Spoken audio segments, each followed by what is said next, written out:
Aquí hacen resonar vibrante su reclamo de libertad y de democracia, el anhelo de libertad y la vocación democrática constituyen el común denominador de todos los hombres y mujeres nacidos en esta tierra. Esta república que nació para la democracia ha vivido 11 años de gobierno de facto y eso no ocurrirá más porque todos los uruguayos la vamos a defender y haremos de ello un haz de voluntad y energía que hará de esto una gran causa nacional. Nunca es más oriental un oriental que ante la urna. En pleno goce de sus derechos, respetando y siendo respetado en la manifestación de su voluntad cívica. Vivir es encontrar soluciones. Y de eso se trata entonces, de lograr entendimientos y acuerdos para poder hallar soluciones. Con nuestras ideas y puntos de vista, en procura de los entendimientos y los acuerdos que aseguren la armonía de los uruguayos y sellen para siempre la paz entre los uruguayos. Sin libertad, la igualdad es una caricatura y la vida no tiene sentido. Estamos convencidos que la mayor herencia que le podemos dejar a las generaciones que vengan es que sean sencillamente más capaces que nosotros, más formados que nosotros. ¡Viva la patria! ¡Viva el Uruguay! ¡Viva América Latina! Quisiera saludar los 30 años ininterrumpidos de democracia que gozamos en el Uruguay. En democracia a los gobernantes los elige, los exige y los cambia la gente. Por esta razón, la base última y fundamental es una ciudadanía comprometida y responsable. Seamos conscientes que hace ya 40 años de democracia de manera ininterrumpida, donde cada 5 años vamos a las urnas para resolver el futuro de nuestro país de manera democrática y en libertad.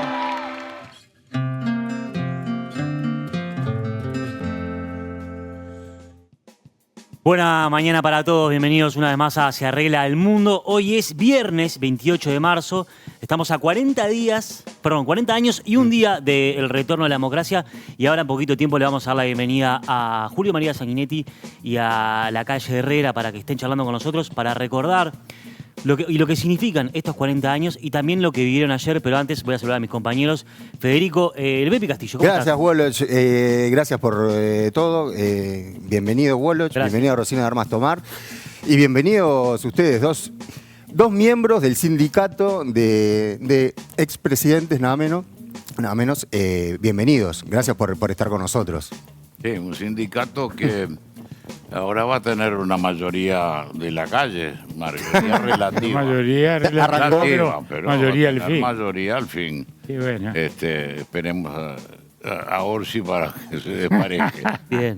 Bueno, recién veíamos estas imágenes que le hizo Presidencia, recordando, ¿no? Lo que se veía ahí era una ensalzación de la democracia y de el traspaso de banda, ¿no? Presidencial. Ustedes, hubo un traspaso entre ustedes. El periodo de la salida es, yo lo ubico 10 años, con 2 segmentos. Uno de 5, que va desde el plebiscito del 80 hasta el 1 de marzo. Porque el plebiscito del 80 es el comienzo de la apertura, ¿no? Que es una cosa notable. Notable que el pueblo votara, pues siempre se dice las dictaduras ganan los plebiscitos. Pinochet la había ganado. Y en segundo lugar, que la autoridad electoral funcionara correctamente. Sí, que la reconocieran. Que la reconocieran. No, porque estaba intervenida, pero estaba intervenida por ciudadanos honorables, como el doctor Storacci. Entonces, y los funcionarios funcionó. Entonces, y también el gobierno militar reconoce. Y dice, bueno, este no es el camino, entonces abre el otro. Claro. En el 82 vienen las elecciones internas, votamos. Cambian las mayorías internas de los partidos. Bueno, muy bien. Después viene el fracaso del Parque Hotel, viene el famoso acto del Obelisco, que nació en la casa de Pibel, en la calle Yauri. Hace poco le pusieron a una placita el nombre de Don Juan, que merece una avenida. Pero bueno, la placita modesta, yo estuve ahí y tuve la alegría de poder charlar un rato. La alcaldesa me llamó de impronto y por suerte allá pudimos hablar. Y fue en la casa de Don Juan donde se gestó eso. Y luego viene el Parque Hotel, el Club Naval, Sí. que es el pacto que en definitiva define la situación. Una pequeña acotación de algo que he reflexionado mucho. En el 82, porque nosotros nos olvidamos de un ingrediente que tuvo el gobierno militar cívico. Yo no lo llamo cívico militar, sino militar cívico. Pero los civiles que rodeaban a los oficiales, altos oficiales, les vendían una visión de la realidad equivocada. Les dijeron, no los oí, ni es textual, pero es notorio, miren que si abren a elecciones internas de los partidos, todos los políticos viejos van a ser dejados de lado, viene otra generación, miren que el gobierno militar tiene... Les vendían una realidad que no era cierta, pero era un círculo muy cerrado, de gente además muy capaz, muchos de ellos. Y cuando se abren las urnas del 82, los mismos que estábamos en el 72, volvimos a estar a cargo de los partidos. Yo me acuerdo que en uno de los debates que teníamos y las conversaciones que eran difíciles, Rapel era un tipo inteligente. Sí, pero duro, ¿eh? Purísimo. Entonces un día Rapel dijo, no, lo que pasa es que hay que terminar con la generación de los viejos políticos. Le digo, mire, Rapela, esto es muy claro. Usted cierra las canchas de fútbol, no juega más nadie al fútbol, y dentro de 10 años va a aparecer un rubio ya medio peladito, que va a ser el que juegue mejor. Se va a llamar Fernando Morena también, porque no va a haber otro que juegue al fútbol.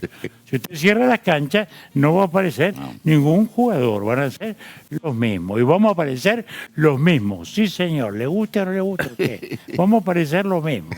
Y la gente nos va a votar. No sé si por cariño o porque no hay otro, pero nos va a votar a nosotros. ¿Hace cuánto se Después conocen? pasó una cosa muy simpática que yo siempre se la recuerdo a Julio, para que vean que no siempre estamos discutiendo. En el 82, del lado del Partido Nacional, estaba Por la Patria y Rocha, que eran un acorazado, un portaaviones. Y nosotros éramos un bote, a remo, que se llamaba Consejo Nacional Herrerista. Pero hicimos listas separadas y marcamos nuestro ranchito aparte. Y uno de los comentarios que hizo Julio, que no se acuerda ahora seguramente, dice, es interesante la calle dentro del Partido Nacional, que ha votado muy bien. Y bueno, trabajaba no me acordaba. de profeta, además. No me acordaba. Bueno, no sé Pero si... ¿sabes lo que pasa? Que también es fíjate lo que son la vida de los partidos.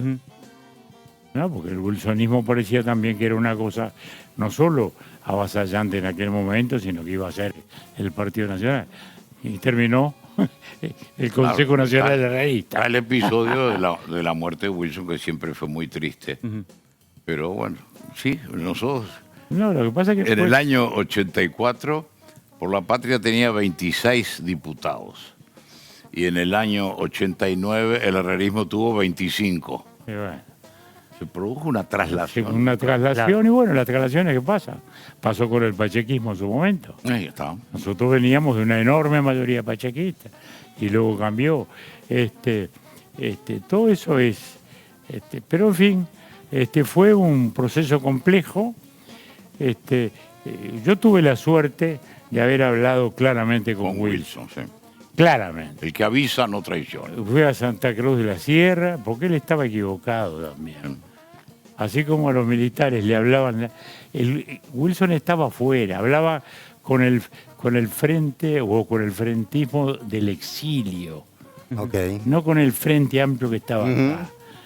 Y yo me fui a Santa Cruz, una cosa que organizó ahí Enrique Iglesias, y hablamos largamente. Y él estaba convencido de que el Frente no iba a entrar. Le digo, el Frente va a entrar, convencete. Salvo que tuviéramos una solución indigna, que va a ser tan indigna para nosotros como para el Frente. Pero si hay una solución razonable, Seregni, estamos en contacto con Seregni, estaba preso Seregni, pero ahora batalla. Entonces teníamos una comunicación constante, yo estaba seguro de que el Frente iba a llegar, y el Partido Comunista también. Me acuerdo que cuando llegamos, lo primero que me dijo Wilson, ¿no? ¿Cómo estás? ¿Cómo andás? Porque él decía, vendrás a decirme como siempre que te arreglaste con los comunistas. Le digo, por supuesto que ya estamos arreglados con los comunistas, por supuesto, como siempre. Pero digo, venimos a tomar un whisky y después conversamos. Así. Cuando nos vimos. Es impresionante bueno, charla, ¿no? Cómo se dispara la charla enseguida entre ustedes dos, porque solo una imagen ya le disparó toda esta conversación. Ustedes hace un rato estaban acordándose de un programa en el que estuvieron hace años que se llamaba Alta Corte de Preguntas, un programa de Canal 10. Nosotros todavía no podemos meter una pregunta porque charlan entre ustedes. Y ni todo van el a tiempo. poder. No vamos a poder, ¿no? Ya, eso lo dejamos claro, porque de entrada somos espectadores. Vamos a preguntar nosotros. De una charla, de una charla entre dos expresidentes que están movidos por esas imágenes, tienen como ganas también de charlar de lo que pasó en esa salida, ¿no? Hacia la democracia, porque esos son lo que le disparan los primeros recuerdos, ¿no? Sí, porque podemos hacer como el presidente Sanguinetti hizo un libro con Mujica, vamos a hacer una segunda edición conmigo. Bien, me gusta. Bien. Él articula, él es un hombre articulador. ¿Y por qué no? ¿Por qué no? ¿Han aprendido a llevarse bien entre ustedes? ¿Y por qué no? Después de tanto tiempo y tantas batallas. Bueno. Yo creo que la civilización prima sobre todo y la manera de ser educado. Nosotros tenemos diferencias, Club Naval, ley de empresas públicas, vallismo, herrerismo, sí que no, pero tenemos civilizadamente clasificadas las diferencias. Después yo me siento amigo, en cierto sentido, del doctor Sanguinetti, compañero de este trayecto, a favor y en contra. Y ahora es hincha de la calle Pou, así que con eso redondeamos. Ahora vamos a hablar del presente. Quiero preguntar... Hincha y socio. Hincha y socio, dijo. Socio, padrino.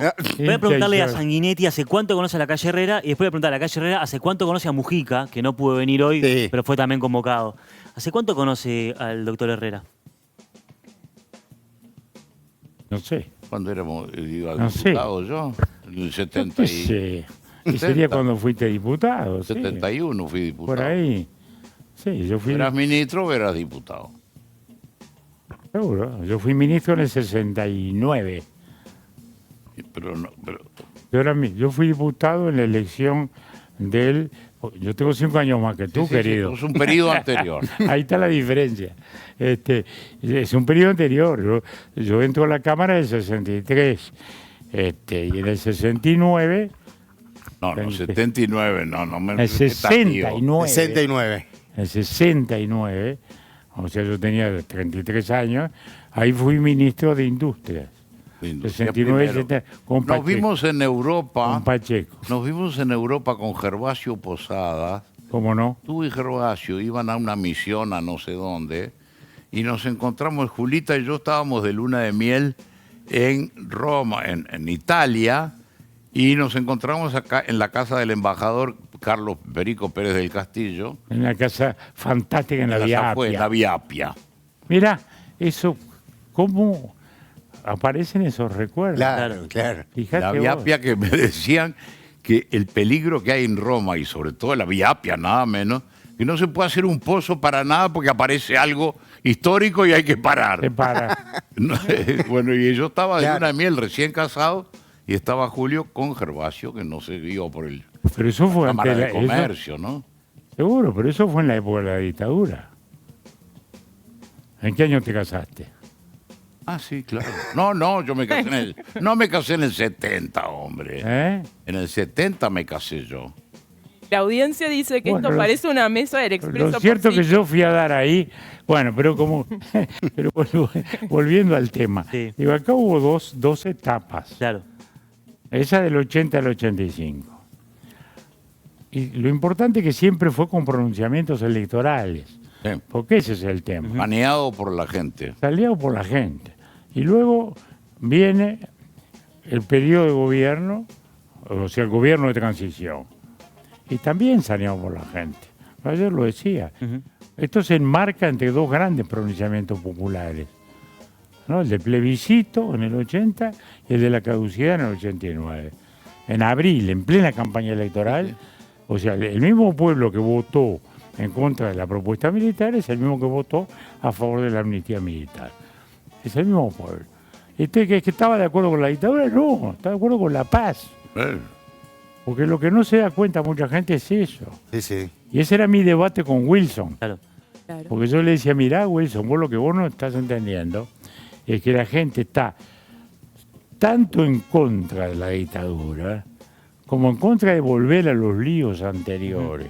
Claro. Porque la gente quiere paz. Ese fue con toda claridad. Recuerdo, le digo, vos tenés que entender que tenés que ser solución y no parte del problema. Porque Sí, la pero gente bueno. quiere salir de la dictadura, sí. El cambio en paz. Pero no quiere líos. Sí. Por eso el cambio en paz, que fue mi emblema, digamos, funcionó. Porque la gente era lo que quería. Pero que cambiar, a Wilson pero- también le costó mucho también, ¿no? Le costó mucho a Wilson, lo hablábamos también. Le costó mucho, pagó un precio. Pagó un precio, ¿no? precio exagerado, un precio disparatado. Claro. Sí, porque era una barbaridad. Lo que pasa es que la estrategia de él, y se lo dijimos, esto te lleva, mirá, cuando nos despedíamos, la Cruz de la Sierra, él me dice, tené cuidado que te podés quemar con esta salida. Yo le digo, mira, si me quemo por encontrar una salida a la dictadura, justifico una vida política. Ahora, tené cuidado tú de quedarte marginado de todo, porque tu camino lleva a la marginación. La calle Herrera, sobre lo Es muy que vio largo Wilson. y da para el libro que tenemos. Claro, pero un adelanto. El tema empieza cuando Wilson se va del Uruguay ante los episodios del 73. Sí. Enemigo que huye, Puente de Plata. Al estar alejado de la conducción que tenía que haber ejercido política en el lugar, se hace pasible que se le diga todo lo que se le dijo, buscado, requerido, delito cual, delito tal. Él se junta con la resistencia internacional y allí tienen un rol, van a Estados Unidos, a Inglaterra, España, tal cual, tal. Mientras sigue la circunstancia local que cambia. Yo pongo un símil en el libro El Herrerismo, que se editó hace un tiempo, que cuento todas estas cosas. Sí. Suponga que ustedes se van de una casa y vuelven 20 años, 10 años después. Saben dónde está la cocina, el living, las paredes las saben, pero los muebles se pueden haber movido. Y si entran a oscuras, se pueden pegar un gran golpe, porque las sillas están donde antes estaban los sillones. Esa es la imagen más clara. Le faltaba el feeling, el contacto cotidiano que uno tiene en una feria de ganado, en un boliche. Esa cosa de la punta de los dedos, eso se le fue alejando. Y quienes le informaban de acá, quizás por cariño o por fidelidad, no le daban quizás la nota exacta. Bien.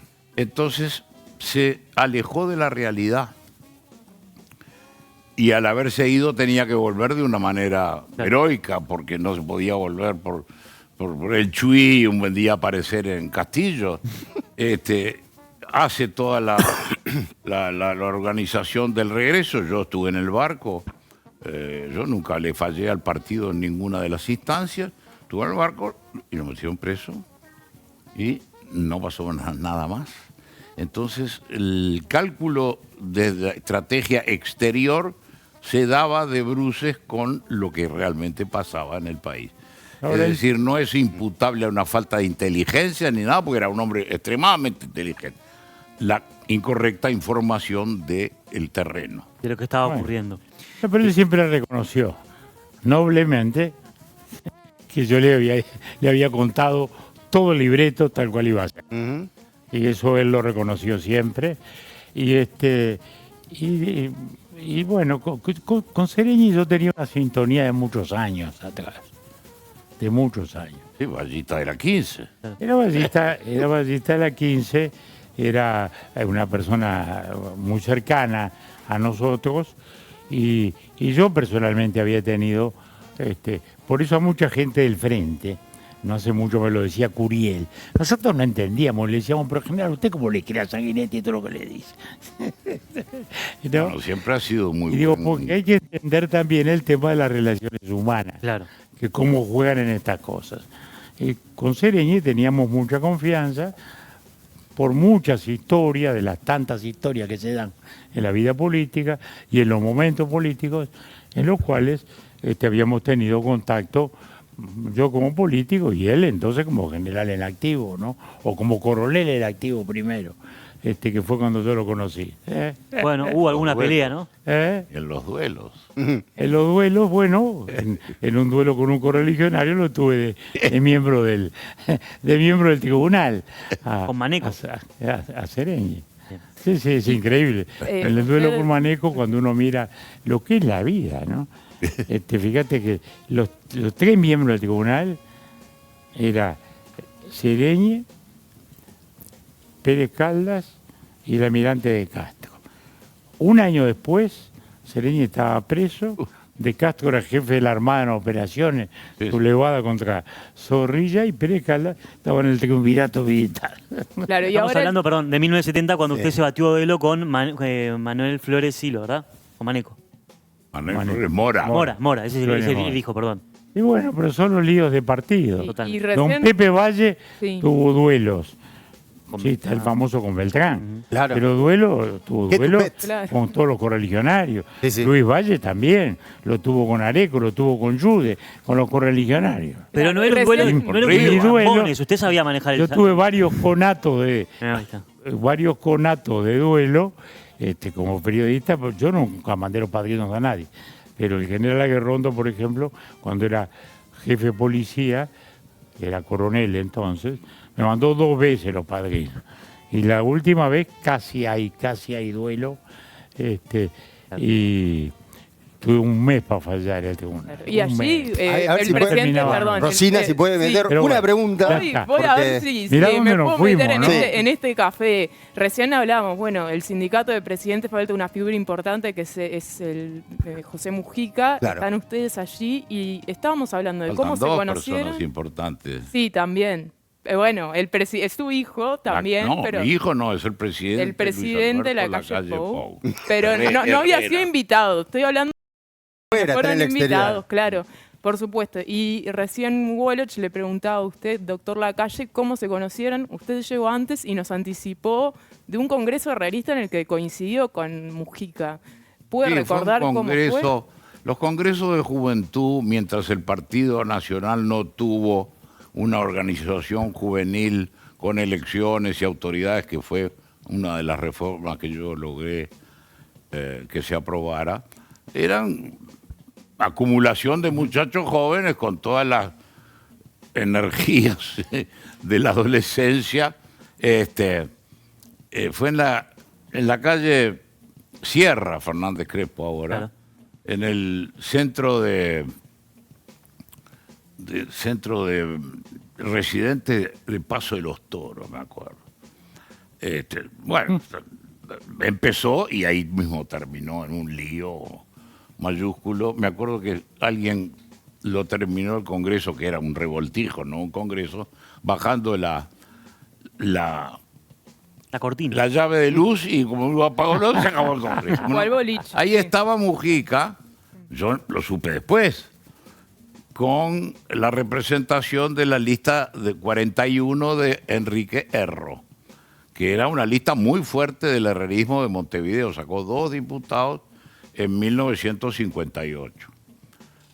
Después me enteré que él había estado allí. Entonces se supone que ahí no nos conocimos, pero estábamos de compañeros. Después él derivó hacia la Unión Popular con Erro, que le fue muy mal en el 62, y después hacia su actuación como integrante del Movimiento de Liberación Nacional.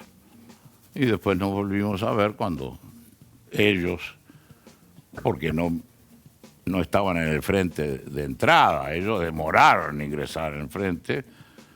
Sereñi no les tenía mucha confianza, me parece. Bueno, se integraron al frente, diputado, senador, me gana la elección de presidente, bueno, y ahí nos vinculamos. Así que una historia muy simplota, pero Pero parte del libro típica seguro. de nuestro país, ¿no? Y Sí. cuando Mujica asume la presidencia, lo volvió a ver, tuvo otro encuentro, esos encuentros que tienen los presidentes, que a veces son infidencias contarlas, pero que se saludan, que No, que yo dan lo un apretón llamé de la mano. noche que ganó, como se hace entre gente bien educada, y en el Uruguay, y le digo, felicitaciones, ¿cuándo lo veo? El martes. Dice, no, el miércoles. No, el miércoles. ¿Dónde? En el despacho de Lucía, que era al lado mío, que fue el de Sanguinetti también, el mismo despacho en el Senado.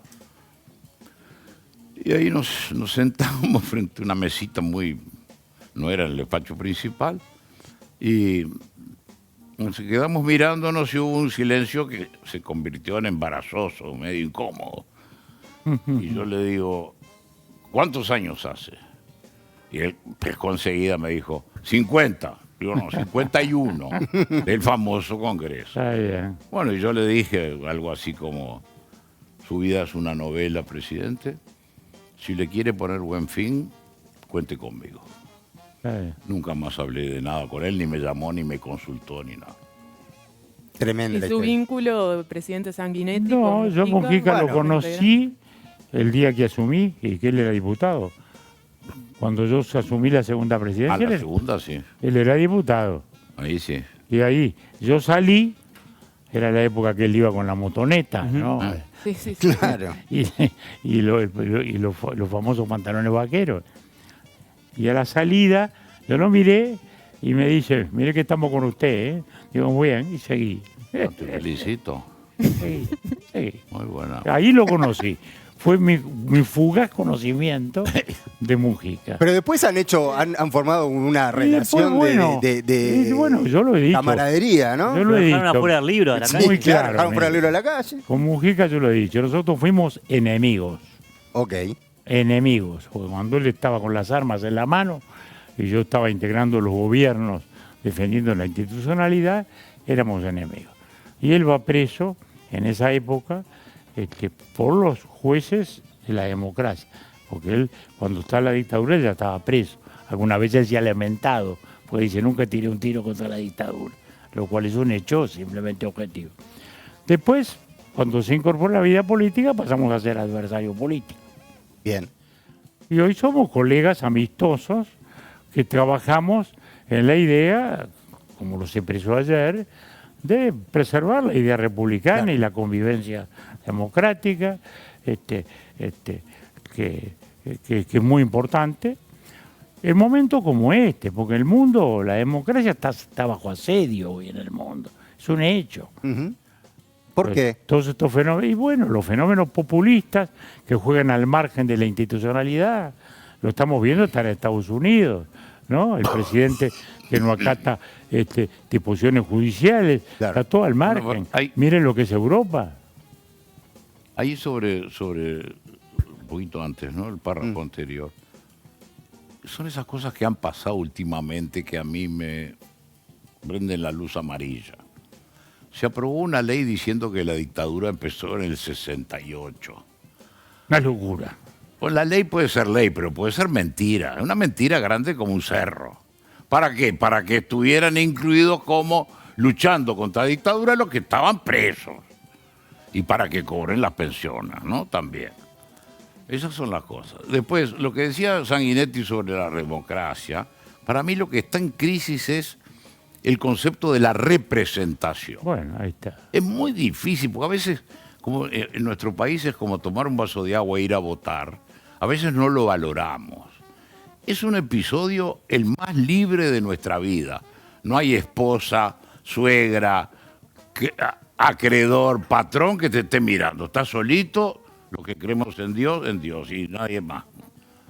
Ese momento es un contrato electoral. Yo le llamo contrato, en realidad es un concepto de derecho privado que no cabe, pero es lo más próximo, un acuerdo de voluntad. El señor se ofrece como candidato y yo en el secreto le doy mi pedacito de poder. Yo soy gran partidario que él me explique para qué quiere el poder, para yo poder controlarlo, si lo hizo o no lo hizo a medias. Pero dejemos eso de lado. Ahora, ¿quién me representa? Es tan difícil el tema de la representación. Porque a mí, como senador, pongámosle, son 80.000 votos más o menos. En los 80.000 hay de todo. Maestros, carpinteros, policías retirados, patrones de estancia, peones de estancia, jubilados, pícaros, malandras. Yo qué sé, el voto no sabemos de quién es. Y entonces ese sentido es el que está para mí en crisis. ¿Me representa el diputado? Por otro lado, las exigencias del tiempo moderno. Ya, ahora, ya. Pum, la rapidez de las famosas redes. Y el pobre diputado, que es uno de 99, ¿qué va a poder responder que ya se le haga el gusto a ese? Sí. Entonces yo creo que ese es el tema. La historia de la democracia es la historia de la batalla por la representación. Claro. Cuando comienzan las instituciones griegas, que era la iglesia, ¿no? Y la representación era aristocrática. Luego viene Pericles, ¿no?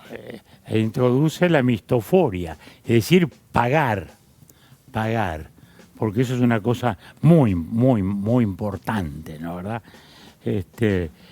Y es que la incorporación del elemento popular al ejército, al deporte o a la política requiere retribución. No hay democracia sin retribución. Lo otro es aristocracia. Bueno, los viejos, me acuerdo de los viejos partidarios del amateurismo, me querían matar un día que yo dije eso. Digo, el amateurismo es aristocrático. Solo juegan, el que puede se dedica. Se divierte lo que puede. No. Mientras hay pueblo tiene que haber remuneración. Bueno, eso empieza en aquel momento. ¿Y hoy qué pasa?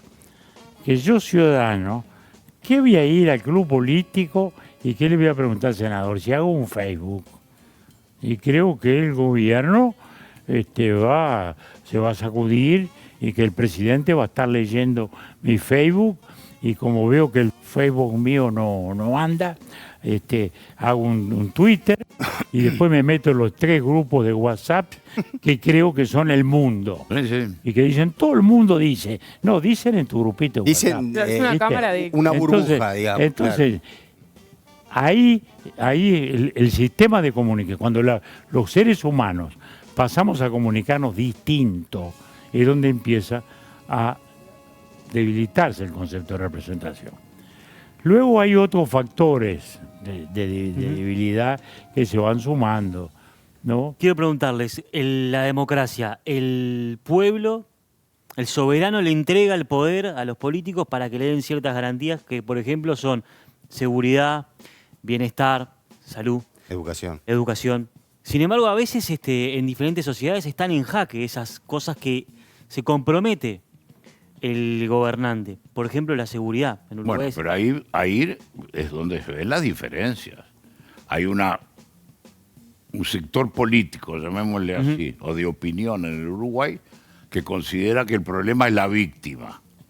Es decir, pobre, no tuvo escuela, no tuvo los padres que correspondían, y entonces por eso va y comete una rapiña. Y hay otro sector que dice, no, cometió una rapiña. Hay que preservar la propiedad, la integridad física de la gente y si el muchacho, ahí podemos atender las carencias si es que son determinantes de su conducta. Entonces cambia un gobierno, cambia el paradigma. Cuando fue ministro socialista José Díaz. José Díaz soltó los presos. ¿Por qué? Porque sostenía que eran víctimas de la sociedad. Pero Entonces, aunque cambie el paradigma, falla esa parte del contrato, por ejemplo. No, pero lo que tú dices es esto. Nunca vas a lograr la satisfacción plena de los llamados derechos sociales. Norberto Bobbio, gran pensador socialista, dice, los derechos fundamentales son gratuitos, porque la libertad es gratuita. Los derechos sociales son onerosos y hay que saber que cuestan dinero. los En impuestos. consecuencia, son derechos limitados en los que siempre va a haber insatisfacción, siempre va a faltar educación, siempre va a faltar vivienda. El día que creas que llegaste en la educación, empezaste a perder, ¿no es verdad? Porque siempre va a estar eso en una actitud de cambio. Entonces, eso es una tensión permanente. Entonces, no hay la plenitud absoluta de la satisfacción. Porque si tú haces hoy, agarrás el diario de hoy y sumás todo lo que reclama uno, el otro, sumás eso, nos fundimos el lunes. Porque es natural, ¿no? Todo el mundo reclama lo son que siente recursos limitados como su prioridad. frente a demandas ilimitadas. Bien, los quiero llevar un poco a lo que está pasando ahora. Recién, hace un rato, Sanguinetti hablaba del tema de los adversarios políticos, ¿no? Ustedes han sido también adversarios políticos. Lo fueron porque la historia de este país está construida también entre dos partidos tradicionales y fundacionales, como el Partido Nacional y el Partido Colorado. Pero hoy están mezclados, ¿no? Bueno, pero yo creo que a cualquier programa de estos, como ayer teníamos que haberlo hecho, pero derivó para otro lado, es el año 96. A ver. Ahí es un partimiento de aguas en la política nacional. Cuando yo fui candidato a presidente, mi adversario era el Partido Colorado. Claro. En ese caso, el doctor Valle. Sí. Era blanco contra Colorado, Exacto. Lo cual volvía difícil un acuerdo a los 20 días o al mes de haberse enfrentado. En el 96, con la segunda vuelta, cambia totalmente. El balotaje cambia todo. A la larga, en la final, salvo la victoria en primera vuelta de Vázquez del 2005, se convierte en una asociación de unos contra otros. Bueno. Una coalición contra otra. La Bien, coalición frentista es establecida desde hace tiempo y se forma la coalición del otro lado. Hubieron dos coaliciones plebiscitadas, es decir, hechas antes de noviembre. La que hicimos con el doctor Valle, que habiendo sido segundo en octubre, lo hicimos primero en el balotaje. En el 99. Hay todo un documento firmado con el Partido Nacional y eso fue lo que se plebiscitó. Y la otra es la de la calle Pou, que juntó con el patrocinio muy importante del doctor Sanguinetti como padrino de la cosa, juntó 5 partidos, hicieron un acuerdo y se plebiscitó y ganó. Y ahora, ¿cómo ven ustedes que se vaya a una coalición republicana ya de hecho? No en las palabras, sino de hecho, y que los límites de los partidos queden un poco acá desdibujados. hay una cosa importante. Sí. ¿Por qué se fue a la doble vuelta? ¿Cuándo? ¿Por qué se fue a la doble vuelta? 96. Esto es muy importante. A ver. Explica que siempre dicen, no, es porque se querían juntar para impedir que ganara. Claro. No, el tema es mucho más profundo. Okay. Cuando un país se divide en 3, la situación se hace ingobernable. Es la experiencia histórica. Entonces, se trataba de qué?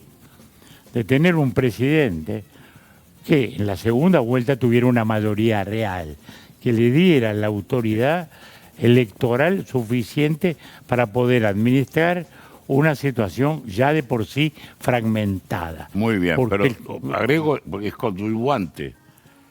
El doctor Sanguinetti y yo, él las dos veces, yo la vez que fui electo, a mí me votó el 20% de la gente. Claro. Lo que pasa es que me sumaba lo de Carlos Julio Sí, Pereira sí. y lo de Sumarán, pero a mí, presidente, me quería un 20%. Claro. Ahora, un asado después de la elección, 1, 2, 3, 4, 5. Ella solamente había acompañado. Claro. Los otros eran indiferentes. La calle es presidente, mira. No, yo sí lo voté. Y el presidente, como dice Julio, y ahora le cedo después de la interrupción, necesita decir, yo soy el presidente mayoritario. Perdón. No, porque eso ya había ocurrido, ya lo habíamos visto en Chile. por ejemplo, con el gobierno de Allende. Es decir, cuando se produce la fragmentación, y acá estamos de nuevo con el concepto de representación, sí.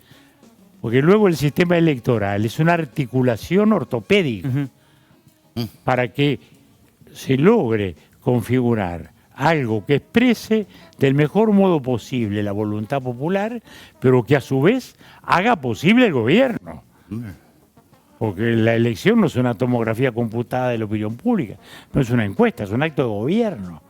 Y si de eso emana que hay 14 cosas equivalentes, ¿quién gobierna después? Bueno, Pero se tendría, perdón, una entonces, breve ahí nació interrupción. lo de la doble vuelta.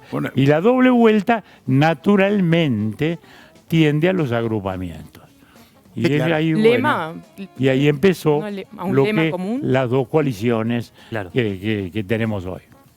Comparten la idea de que se deba ir a un lema común, porque esa es la gran No, disyuntiva. perdón, ahí yo quiero ser muy... Es mi opinión, no la del partido, no la puedo asumir, pero tengo autoridad en mi partido como para que se me escuche. En lo municipal han habido experiencias en el año 46 y año 50 de la unión vecinal. El doctor Herrera aceptó que en lo municipal no hubiera lema. Resultado curioso, gana un herrerista en Artigas, el escribano Queiruga fue intendente, no blanco, porque no fue elegido como blanco, pero blanco. Y en Canelones. Canelones, perdió Canelones, ¿no? Perdió Berreta. El caudillo más grande de la historia de Canelones. Muy bueno. Entonces, en lo municipal se hace la experiencia de 3 departamentos con coalición. En lo nacional, ojo, estamos tocando 180 años de diferencias, de cohabitación, pero de diferencias que tenemos que respetar. Si se me dice que van a hacer lo que hizo el Frente en el 84, Partido Demócrata Cristiano, chiquitito arriba de las hojas, aprovecharon el que era un lema, ¿cómo que se dice? Establecido, permanente para poder sumar. Si mañana hay un acuerdo electoral para una elección, pacto o acuerdo electoral para una elección, lo acepto porque es de inteligencia. Como lo que ocurrió pero en disolver 2019, digo. y entreverar, No, por eso. no. Que no quede un lema coalición republicana donde los partidos quedan, como dice usted, se desdibujan las fronteras. Y bueno. ¿Usted qué doctor? opina, Sanguinetti? Y ahí hay que verlo. Ahí hay que verlo. Yo hace tiempo hablaba de las familias ideológicas y él me discutía. Sí, sí. Bueno, porque no somos familias ideológicas. Bueno, yo creo que sí. Porque hay una gran familia, digamos, llamémosle liberales, y una gran familia de tipo socialista. Para la calle no. Con sus límites y sus gradaciones que hacen que luego tal. Pero bueno, eso son cosas que... No, pues hay dirigentes políticos que dicen que naturalmente se va a ir hacia eso. No, lo que pasa es que terminó el debate democracia liberal versus revolución socialista. Ese debate terminó. Sí. Queda el último experimento tristísimo de Cuba, remanente último del fracaso marxista. Entonces, no hay ninguna duda de que hoy ya estamos todos adentro de la familia, digamos, más liberal republicana. Ahora, sin embargo, sigue existiendo, digamos así, un sentimiento socialista que llevó ya en los tiempos de Marx a alguna gente a asumir, digamos, los principios de justicia social del socialismo y hacerlo con el liberalismo. Y a la inversa, liberales que pasaron también a la ampliación del Estado en las responsabilidades sociales. Entonces, bueno, son las fronteras ideológicas, familias o fronteras. Y cuando el Frente Amplio reivindica, por ejemplo, a la figura de Valle, a la figura de Wilson, o sea, como ideológicamente, ¿usted cómo lo ven? Yo no creo que sea sea así del lado del Wilson. Del lado de Wilson, que yo lo quise mucho, nunca lo voté y lo respeté mucho, no ha quedado una concepción ideológica. El cambio de Valle Ordóñez es la de No, es la concepción del Estado. No, lo que pasa es que el Frente, o quienes integran el Frente, que hasta tomaron las armas para tirar abajo ese sistema, porque consideraban que en definitiva era una democracia burguesa, y que al final tampoco producía las satisfacciones del proletariado, vamos a no ignorar los hechos históricos. O sea, hubo gente que lo siguió desconociendo. Eso fue derrotado y desapareció en el mundo. Y hoy el Frente invoca a Valle como una estrategia electoral cuando nos distinguen cosas fundamentales. Bueno, pero parece haberse quedado con el vallismo, ¿no? Para empezar, la democracia. Por eso a ellos les cuesta tanto decir, le costó 3 años reconocer que había una dictadura en Venezuela. Y siguen diciendo que Cuba todavía es una fuente de inspiración, cuando es el fracaso más rotundo de la historia de la humanidad en la aplicación de una doctrina política, ¿no, verdad? Entonces ahí ya partimos de bases totalmente distintas, porque el vallismo es fundamentalmente una filosofía liberal y republicana. Liberal en el sentido de la libertad individual, republicana en el sentido de la organización del Estado basada en el voto ciudadano y en la separación de poderes. Entonces, ya ahí partimos de cosas muy distintas. Tan distintas como que, lo dije estos días, y hoy lo estaba oyendo al presidente del PCNT, Abdala, ¿no? Que es un comunista convencido y honesto, a quien respeto. Es más, hasta participamos juntos en una celebración sobre los 200 años de Marx en la universidad. Él hablando de Marx del lado socialista marxista y yo del lado liberal. O sea que tengo mucho respeto con él. Pero, lo dije en una radio, digo, está trabajando para los trabajadores paraguayos. Directamente. ¿Por qué? Si vamos para atrás con la ley de seguridad social, ¿no? Sea eliminando la SAFAP o lo que fuere. Si cambiamos el decreto de las ocupaciones, porque las ocupaciones están macanudas. Si aumentamos el impuesto a las actividades económicas como él propone. Si restringimos el envío de remesas, de ganancias a las empresas internacionales. Todo esto fue la propuesta oficial del PCNT. Si hacemos esto, ningún problema. Alguien que esté pensando en invertir algo en la región va al Paraguay, no al Uruguay. Y ya lo estamos viviendo y sufriendo. Entonces, ahí tienen ustedes vívida la diferencia esencial. La diferencia esencial entre una concepción remanente del corporativismo socialista y la diferencia esencial con el vallismo. Quiero cambiarlos un poco de tema y les quiero preguntar, se ven las elecciones municipales y los uruguayos muchas veces nos batimos el parche y hablamos de la buena democracia que tenemos. Pero ¿qué pasa con las intendencias en Uruguay, que para algunos son feudos, o que automáticamente cuando gana un intendente tiene mayorías absolutas desde el día 1? ¿No habría que rever esa etapa, ese proceso democrático en Uruguay? Eso está establecido constitucionalmente, que quizás es un error, pero ha transcurrido muchos constituciones con lo mismo. Lo que a veces provoca que el que es problema para el intendente es el compañero. Porque si tenemos 16 ediles, el intendente tiene 16 ediles, no. De los 16 hay algunos que son compañeros directos y otros adversarios dentro del partido. Así que creo que no son... No, el tema es interesante desde este punto de vista. ¿Por qué es distinta el concepto de representación en el municipio que en lo nacional? Porque en lo nacional tenemos representación proporcional y en lo municipal no. Porque es un tema de organización del poder. El intendente no tiene ejército ni policía. No es un estado de la Federación Brasileña, ni es una provincia de la Argentina. Es un departamento de un país unitario. Entonces, ¿el intendente qué es? Es un administrador de obras de servicios públicos al cual se le pide eficacia, pero que no tiene, no detenta el poder material, físico, coactivo que tiene un gobierno nacional. Entonces, de esa es la razón.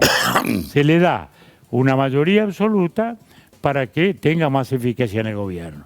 Y también la capacidad del resto de controlarlo, de mirarlo, de observarlo con todas las posibilidades de la interpelación, llamémosle así. Entonces, esa es la razón determinante. Porque tiene que hacer obras, ¿no? Tiene que hacer eso. Bueno, y después, bueno, unos lo harán bien, otros no lo harán bien. Sí, también creo que hemos ido a una deriva, que es una manera simpática de decir desviación, cuando se dice gobierno de Canelones, gobierno de... No, intendencia. Porque se empiezan como a creer que es un gobierno provincial, estadual de Estados Unidos, que tiene todas las condiciones de un Estado que simplemente está asociado confederalmente o federalmente. Entonces empiezan las intendencias como la de Montevideo, que vayamos a las cifras, lo que destina a inversiones es un pequeñísimo margen, tiene gastos tremendos en cultura, en todo lo que no es esencial. ¿Qué pide el vecino de Montevideo? Levanten la basura, arreglen la vereda, prendan la luz y ayuden, no sé, son las cosas, el círculo interno, el cerno de la función municipal es munícipe, es decir, ciudad y el entorno. Entonces, ahí es donde derivó un poco lo del tema de los gobiernos municipales. Bien. Son intendencias. Sí. Les quiero preguntar sobre el nuevo presidente, alguien que va a integrar después el sindicato de expresidentes, y quiero preguntarle un concepto sobre Yamandu Orsi. Ayer estuvieron con él en este encuentro que hubo en el Partido Colorado. Un concepto sobre él. Obviamente recién está arrancando su administración, pero ¿qué esperan de Yamandu Orsi? Provoca, digamos, políticamente Yamandu Orsi? ¿Qué reflexión le genera? Bueno, vamos a mirar lo personal y lo conceptual políticamente. En lo personal, lo conozco a Orsi de muchos años, es una persona amable, dialoguista, honesta, de la cual solo tenemos expresiones de simpatía.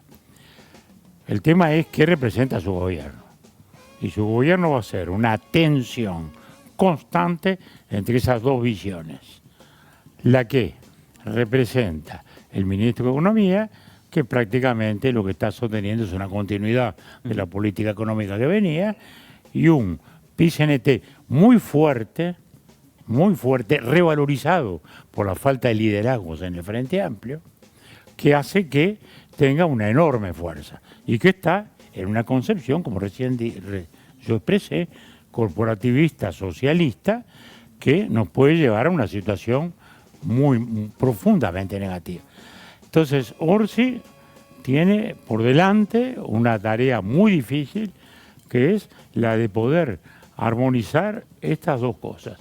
Lograr que esta gente mantenga la estabilidad ganada por los gobiernos anteriores y por el que viene, por el inmediatamente anterior, mantener eso y no caer en una situación, como digo, que lo que va a conducir es a un alejamiento de capitales, porque todos oímos todos los días, hay que crecer más, hay que crecer más, hay que crecer más. Bueno, ¿y cómo se crece? ¿Cómo se crece? Bueno, se va a crecer, como digo, estimulando las ocupaciones o grabando más la actividad económica o yendo para atrás con el sistema jubilatorio. Esté tranquilo que ese es un pasaje al infierno. ¿La calle Herrera? Sí, me parece que yo lo conocí como intendente, ahí tienen las cosas de las intendencias. Yo para ir al campo nuestro, que hace muchísimos años que estamos en Cerro Colorado, más de 100 años, voy por las 7 y entro a San Jacinto y Tala, y después me voy por Fray Marcos, y entonces circulo por Canelones. Y un día me agarro contra un lomo de burro, me distraje, pegué un salto y me enfurecí conmigo mismo, pero no estaba pintado. Y a los pocos días lo encuentro, no sé dónde, y le digo, che, intendente, a ver si pintan los lomos de burro de las 7. A los 5 días iba para la estancia, estaban pintados. Eso es gestión. Lo llamé, le dije, sos un intendente fenómeno. Ese fue mi primer contacto. Okay. Es un uruguayo medio, con todas sus virtudes, con todas las características de ese ejemplar humano que representa el Uruguay. Yo voy un poco más profundo. Allí tiene comunistas y socialistas a la antigua, ¿no? Estos no están redimidos, a la antigua, que habría que ponerlos en un frasco para mostrarlos en un museo. Y del otro lado, los tupamaros, es decir, MLN, que se llama MPP, es su versión potable. Y son dos centros de poder muy grandes. ¿Va a navegar como navegó Vázquez, con una inteligencia y astucia gallega, diría yo, de llevarlo? Ese es el gran problema. ¿Quién va a prevalecer? Y eso es lo que esperemos que se laude de la mejor manera, porque a mí lo que me interesa es que sea un buen gobierno. Claro. A mí tengo de mi parte una última duda. Lamentablemente nos estamos quedando sin tiempo, podría pasar horas escuchándolo. La verdad que sí. Pero de alguna manera, aunando los temas de representación, de los 40 años de democracia, de las nuevas generaciones que tal vez no le dan el valor suficiente, quería preguntarles sobre justamente por qué entienden que las nuevas generaciones reclaman del partido, tanto del Partido Colorado como del Partido Nacional, verdad, memoria y justicia, y se hace cada vez más masiva esa marcha. ¿En qué entienden que responde eso y cómo debería ser esa justicia, verdad y memoria? Yo creo que si se reclama verdad y justicia, no puedo creer que mientan y que quieran verdad y justicia hemipléjica. Entonces, para verdad y justicia, reabrimos todo. Dejamos de lado la ley de amnistía, ley de caducidad y empezamos a escribir la historia como fue. Nadie quiere eso, porque va a determinar enfrentamientos horribles. Lo que sí queremos es que se termine todo. Dar vuelta a la página, de alguna manera. Sí, Sanguinetti. Yo creo que hace poco yo escribí que desgraciadamente las dictaduras siempre dejan secuelas, como las guerras. Secuelas que duran años y años, lo decía ayer Mujica. Dijo, yo cometí el error de decir que esto se terminaba el día que nos muramos los actores. Los protagonistas de ese momento. Dice, me equivoqué. Claro, porque Dice, quedan. Estuve en España y siguen discutiendo sobre huesos de hace 90 años. Claro. Bueno, y ahí hay dos temas que se confunden, diríamos yo, así. O que se confunden particularmente, digamos, por lo que decía la calle. Acá hubo primero una amnistía, o sea, un olvido de los delitos cometidos por un cierto sector. Luego también hubo una amnistía para el lado militar, votada 2 veces, ratificada 2 veces, con una diferencia de 20 años. Y vuelvo a decir, no porque nadie quiera conectar la dictadura, sino porque quiere paz simplemente, ¿no? ¿Verdad? Y eso luego se diluyó porque se están aplicando normas internacionales que hacen que han establecido una suprasoberanía, a mi juicio equivocada, que ha reconocido la Corte de Justicia. Entonces ahí es donde la verdad se sigue buscando. Y las verdades no son unitarias. ¿Qué es lo que falta para saber la verdad? Porque alguna gente dice, no, hay que abrir los papeles de los archivos. Bueno, se han abierto todos los archivos. El último gobierno abrió todo lo que quedaba, miren todo. Es más, hasta historiadores del Frente, como mi amigo Caetano, dijeron, no se puede abrir tanto. ¿No? Bueno, el propio Caetano, ¿no? O sea, más apertura no puede haber. Entonces, las verdades están allí. Ahora, luego están cómo se narran las verdades. Y ahí vienen los relatos. Claro. Entonces, y ahí viene la diferencia de concepto. Las construcciones. ¿No? Porque hay relatos históricos que exculpan, digamos, a la guerrilla y a la violencia política y al abandono de la política para ir a la violencia como causante principal de lo que luego terminó siendo una dictadura, ¿no? Porque acá estamos encerrados entre dos disparates. El disparate de hacer una revolución en el Uruguay, que hasta el Che Guevara decía que era una barbaridad, y el disparate de un golpe de Estado que se da para combatir una guerrilla que ya no existía y que estaba derrotada. Bien. Entonces, encerrados entre dos disparates, quedamos 3 millones de uruguayos, donde nadie tiene la verdad revelada. Pero, vuelvo a decir, cada uno que asuma la responsabilidad que tiene.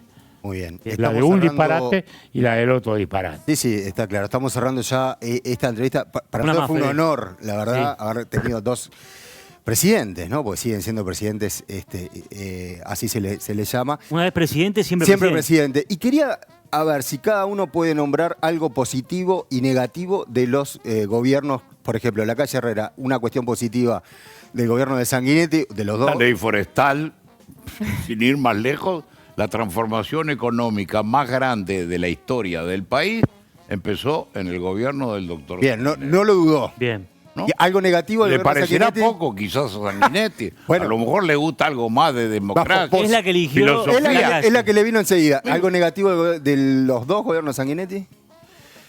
¿Algo que no le gustó? Su oposición a la ley de empresas públicas. Bien. Bien. Sanguinetti, algo positivo y algo negativo de la calle Herrera. Claramente, la transformación del puerto. Lo vimos, lo vimos hace pocos días. Lo vimos hace pocos días. Esa es la gran ley, la gran ley. Y bueno, el error, el mismo a la inversa. Quiere privatizar empresas públicas. Bien. Pero se pueden dar la mano, son amigos. Sí.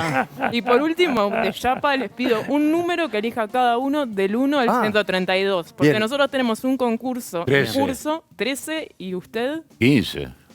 No, un poco más elevado. del 1 al 132, un número Van a hacer cualquiera. feliz a alguien que va a ir a tomar vino a una bodega. 13. 13. 13. Está bien, 15. 15. Bueno, Perfecto. Bien. al final del programa veremos quiénes son. Por la Bien. lista 15. Han estado- El Sí, elegido bueno, por obvio. el presidente. Nada menos. ¿A dónde es que se va? Es en Casa Villano. En Villano. Canelones. En Casa Villano. En Las Violetas y se hicieron acreedores a una cata de vino. Nada menos. ¿Y dónde es eso? En el Canelones. Casa Villano. Bien lejos, cosa que... ¿Cómo se vuelve uno? Sí, no, hay que ir con chofer. Hay que ir con Claro, chofer asignado. Sí, no. A vino este es especialista. Ah, sí. Bien. Capaz que... Julio Bueno. María Sanguinetti y Luis Alberto Lacalle Herrera, gracias a ambos por venir, gracias por acompañarnos. Un verdadero placer. Un verdadero placer. Tenerlos. Una charla de café ha sido esto. La verdad que Fue sí. excelente. Y nos quedaríamos maravillados, una hora más, pero Está bueno. bien. Nos vamos a fundir. Pero eso son horas extras. Esas son horas Es extras. verdad. Y se pagan.